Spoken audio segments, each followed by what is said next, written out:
हाँ, 51 किलो की माला के द्वारा वीर तेजा सेवा समिति भीमताल के समस्त कमेटी के द्वारा और आरएलपी के कार्यकर्ताओं के द्वारा एमपी साहब का स्वागत और सम्मान किया जा रहा है। 51 किलो की माला के द्वारा सामूहिक जो कार्यकर्ता आरएलपी के और सेवा समिति के द्वारा स्वागत और सम्मान। जोरदार तालियां एक बार बोलो तेजाजी महाराज की, तेजाजी महाराज की। हाँ, अब मैं जिस घड़ी का इंतजार था हनुमान जी बेनीवाल को हेलीकॉप्टर वापस उड़ाना, इसलिए मैं सही निवेदन करूंगा। किसान कौम के रखवाले, करोड़ों दिलों पर राज करने वाले शेर राजस्थान हनुमान बेनीवाल। भीमथल दोरीमना तेजाना धाम, जोरदार जयकारे लगाए। बोले तेजाजी महाराज की। आज रामदेव जी की जयंती भी है, बोले रामसा पीर की। देखिए बाड़मेर के दौरे पे आके ऐसा लगा जैसे कोई नॉर्थ ईस्ट के अंदर आ गए और या कोई बाहर आ गए। इतना जबरदस्त तरीके से जो उत्साह आपके अंदर है, इस राजस्थान के अंदर उत्साह देखना हो और नौजवानों को जोश देखना तो बाड़मेर आ जाओ, इसलिए बाड़मेर आया हूं मैं बिदा सर का मेरा कार्यक्रम था, उसको कैंसिल इसलिए करना पड़ा कि फिर सूर्यास्त हो जाता। हेलीकॉप्टर वाले को बड़ा मुश्किल से लेके आए, मैंने कहा भैया वहां तक चल ले। एक शर्त पे आया है कि साहब आप 20 मिनट के अंदर सभा समाप्त करके आ जाओगे, सिर्फ आपका मान और सम्मान रखने के लिए। बाड़मेर, गुड़ामलानी और दोरीमन्ना, आपका मंत्री बड़ी फड़फड़ाहट कर रहा है ना, इसलिए आया हूं मैं यहाँ पे, ठीक है ना। उसकी फड़फड़ाहट भी मिटा देंगे और कार्यकाल पूरा नहीं करने देंगे, चिंता मत करो आप। आज तेजादशमी के दिन मैं आपके बीच कह के जा रहा हूं कि भजनलाल की उल्टी गिनती राजस्थान में शुरू हो गई है। तेजाजी के भक्तों के वोट लेके जो कुत्सित प्रयास किया, एसआई भर्ती, आरपीएससी के अंदर जो पुनर्गठन की बात कही और युवाओं के सपनों को जिस तरह तार तार किया भारतीय जनता पार्टी ने, वो तेजाजी महाराज की कृपा थी कि हाई कोर्ट के आगे सरकार को नतमस्तक होना पड़ा, नहीं तुम दिल्ली कूच करते। ये बहुत बड़ी जीत का जो तोहफा मिला है तेजा भक्तों को, ये तेजाजी महाराज की कृपा से ही हाई कोर्ट से न्याय मिला। भाइयों, आपको चिंता करने की आवश्यकता नहीं है। देश में बहुत बड़ी ताकत है हमारी, बहुत बड़ी संख्या है। ये हमारे भाई हमारे सामने मुकाबला कर सकते हैं, लेकिन ज्यादा लंबे समय तक नहीं टिक सकते। हमारे हाथ की जो रेखा है उसमें यह जरूर है कि हमारे यहाँ से गए हुए लोग थोड़े समय के लिए लड़ सकते हैं, लेकिन अंतिम लड़ाई होती है ना, लड़ाई के अंदर अंतिम कौन जीतता है? अंतिम लड़ाई तेजा भक्त हनुमान बेनीवाल और राष्ट्रीय लोकतांत्रिक पार्टी जीतेगी राजस्थान के अंदर, और मैं विश्वास दिलाता हूं। उसके बाद जिस तरह अशोक गहलोत ने आरोप लगाए, आपको तो पता है कि मैं तो पायलट को सीएम बनाना चाहता था, गहलोत का मैं पक्ष में ही था, लेकिन चर्चा में आने के लिए गहलोत साहब कितना बंटाधार किया राजस्थान का, पायलट ने भी क्या बंटाधार किया, मिलके आप लोगों को, कोई मानेसर जा रहा है, कोई कहीं जा रहा है, सारा भ्रष्टाचार पैदा कर दिया राजस्थान में। कितना सीधा राजस्थान था हमारा, महिला उत्पीड़न में 1 नंबर पर आ गया राजस्थान। सबसे ज्यादा पेपर लीक की घटनाएं हो रही है। दिल्ली हम जाते हैं, बाहर के एमपी कहते हैं कि साहब हमारे बच्चों को डिग्री नहीं मिल रही है, कोई राजस्थान से डिग्री दिला दोगे क्या? फर्जी डिग्रियों का गढ़ बन गया राजस्थान। और विश्वास दिलाता हूं सबको ठीक करेंगे। जिन जिन ने बदमाशी करी है, समय लग सकता है, लेकिन हनुमान बेनीवाल रुकने थकने वाला नेता नहीं है। कई उतार चढ़ाव देखे, कई दौर देखे।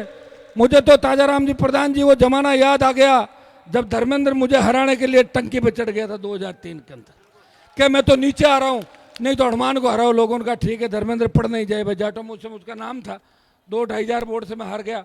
तो भाई मैं तो धर्मेंद्र, हेमा मालिनी से लेके तमाम देश के बड़े नेताओं से लड़ लिया और आपका डंका देश में बजा दिया। जब मोदी 3 कृषि बिल लाया था, तब उत्तर प्रदेश, हरियाणा, दिल्ली, वहां के हमारे नेताओं की जंग लग चुकी थी। तेजाजी के भक्त हनुमान बेनीवाल ने उनके कहने से मोदी की सत्ता को ठोकर मारी और सड़कों पे आपके साथ रहा। और किसानों को न्याय दिलाया। जब सेना के सम्मान के अंदर अगर हुंकार ललकार भरी तो जोधपुर में 2 लाख जवानों की रैली करी, जिसमें बाड़मेर जिले से लाखों हजारों की तादाद के अंदर आप लोग आए थे। मुझे याद है कि सेना का सम्मान भी हम दिलाएंगे। जब पहलवान बेटियां तकलीफ के अंदर थी, उनको न्याय दिलाने अगर इस देश का पहला कोई किसान का बेटा उन बहनों को न्याय दिलाने गया, वो नागौर का सांसद था जिसने हरियाणा की पहलवान बेटे को न्याय दिलाया। भाइयों, हमें खुशी होती है जब मैं बाड़मेर के अंदर आता हूं। मैं एक बात ये भी कहता हूं कि बाड़मेर से हो सकता है मेरा कोई पूर्व जन्म का रिश्ता है। हाँ, ये जरूर है कि मैं जिनको भी तैयार करता हूं वो सरक जाते हैं मुझे छोड़ के, लेकिन मैं और तैयार करूंगा। और मैं दूसरी पार्टियों में जो नेता बैठे हैं हमारे मजबूत, उनको आमंत्रित करता हूं। कांग्रेस बीजेपी के अंदर कब तक बैठे रहेंगे? ये तो आपका खुद का दल है, परिवार है, सब लोग आमंत्रित हो, आओ इसके अंदर और हमारे साथ कंधे से कंधा मिला के लड़ो। 70 साल में हमारा होम मिनिस्टर नहीं बना राजस्थान के अंदर, सीएम छोड़ो, तुम्हारा गृह मंत्री नहीं बना राजस्थान के अंदर, तो सोचने वाली बात है भाइयों। और ये पहला कैबिनेट है मोदी का जिसमें एक भी जाट कैबिनेट का मंत्री नहीं है। धनखड़ को हटा दिया, धनखड़ खुद ही चुप है, मैं क्या कर सकता हूं। मैं तो कहा बोलो धनखड़ साहब, घेर लेंगे दिल्ली। अब कांग्रेस की बात करो, सतपाल मलिक की डेथ हुई, तिरंगे का सम्मान नहीं दिया, और कर्नल सोनाराम जी की जब डेथ हुई, कांग्रेस वालों ने उन्हें माल्यार्पण भी नहीं किया मृत शरीर पे, और कांग्रेस कार्यालय में 2 घंटे नहीं रखा। हॉस्पिटल की मोर्चरी के अंदर उनका शव पड़ा था। ये तो मैंने बोल दिया, नहीं तो आपको तो पता ही नहीं लगता कि क्या क्या कांग्रेस पार्टी ने। ये सोचने की आवश्यकता हमारे लिए, मरना सबको एक दिन। क्या एआईसीसी के अंदर राहुल प्रियंका और सोनिया गांधी हमारे कर्नल साहब को फूल नहीं चढ़ा सकते? क्या इतने कमजोर हैं हम लोग?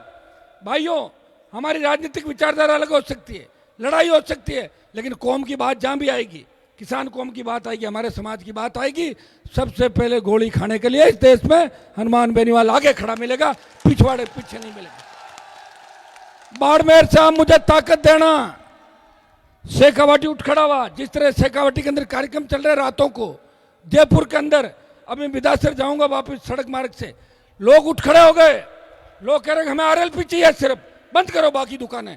जब यह हो गया तो आप मुझे ताकत देना। गुड़ा मलानी की सीट बीजेपी को हरा के कांग्रेस को दे देते हो, और कांग्रेस को हरा के बीजेपी को दे देते हो, उससे मुझे क्या फायदा? मैं कोई ऐसी थोड़ी पागल थोड़ी जो घूम रहा हूं देश के अंदर। कांग्रेस भाजपा को घर बिठाओ और राष्ट्रीय लोकतांत्रिक पार्टी को ताकत दो। ये ताकत इन जवानों की ताकत है। और देखिए, वीर तेजाजी महाराज जो 2008 के बाद इस देश के अंदर कितनी पूजा होने लगी तेजाजी की। आप लोग नारे लगाते थे, मुझे याद है कि बाड़मेर के दौरों से नारे आते थे, नागौर जोधपुर से कुछ नारे लगते, लेकिन इस देश के अंदर तेजाजी का परचम विधानसभा लोकसभा के अंदर हमारे जयकारे, मंत्रिमंडल में जयकारे, उसके बाद ही तेजाजी महाराज के 10,000 से ज्यादा मंदिर देश के अंदर बनने लगे। भाइयों, लेट हो रहा हूं, दोबारा आपके बीच उपस्थिति दूंगा। प्रधान जी को भी धन्यवाद दूंगा कि कांग्रेस पार्टी के नेता होते भी आज हमारे कार्यक्रम के अंदर आए, और हमारी पूरी टीम, आरएलपी की टीम, छोटे भाई सारे मेरे, सबका धन्यवाद। वापिस आपके बीच आऊंगा, बाड़मेर के अंदर 2-3 दिन का कार्यक्रम रखूंगा, क्योंकि राष्ट्रीय लोकतांत्रिक पार्टी बनाने में अगर सबसे ज्यादा योगदान इस प्रदेश के अंदर किसी का है, वो बाड़मेर के किसान के बेटों का, जवानों का, किसानों का। भाइयों, आप चिंता नहीं करें।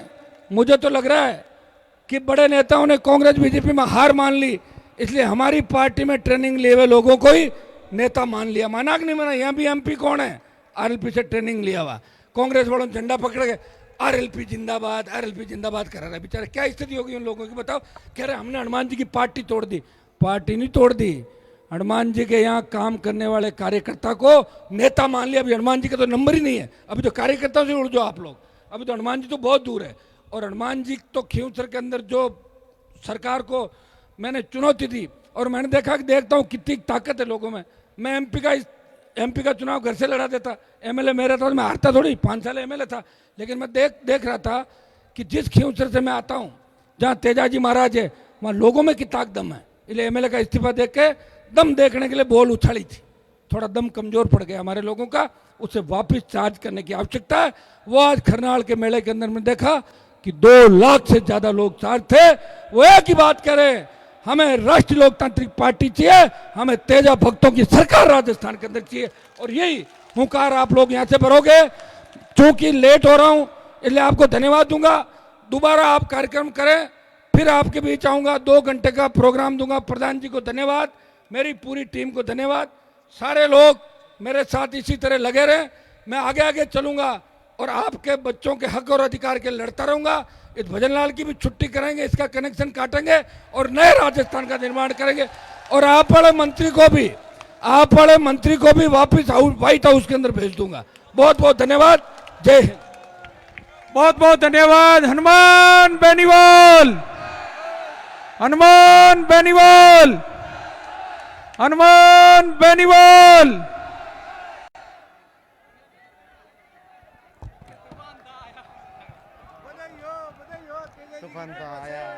एक जो तूफान आया था, आप उनको रास्ता दें, हेलीकॉप्टर उड़ाना है, इसलिए आप नेताजी को जाने दें प्लीज, रास्ता अवरुद्ध नहीं करें। हनुमान बेनीवाल को जाने दें क्योंकि हेलीकॉप्टर वापस उड़ाना है और अभी तक अपना कार्यक्रम चलेगा। यहाँ की जो कमेटी के मेंबर हैं, यहाँ जो सेवा दे रहे हैं लोग हैं, उनका अभी काफी लोगों का मान सम्मान, हमारे वॉलेंटियर साथियों का, कार्यकर्ताओं का, सबका बाकी है। उन सबका मान सम्मान करेंगे, बहुमान करेंगे। इसलिए आप यहाँ जो नजदीकी क्षेत्र के तेजा भक्त हैं वह रुकें, फिर से इस कार्यक्रम को विधिवत शुरू करेंगे। कौन जी? कौन गया?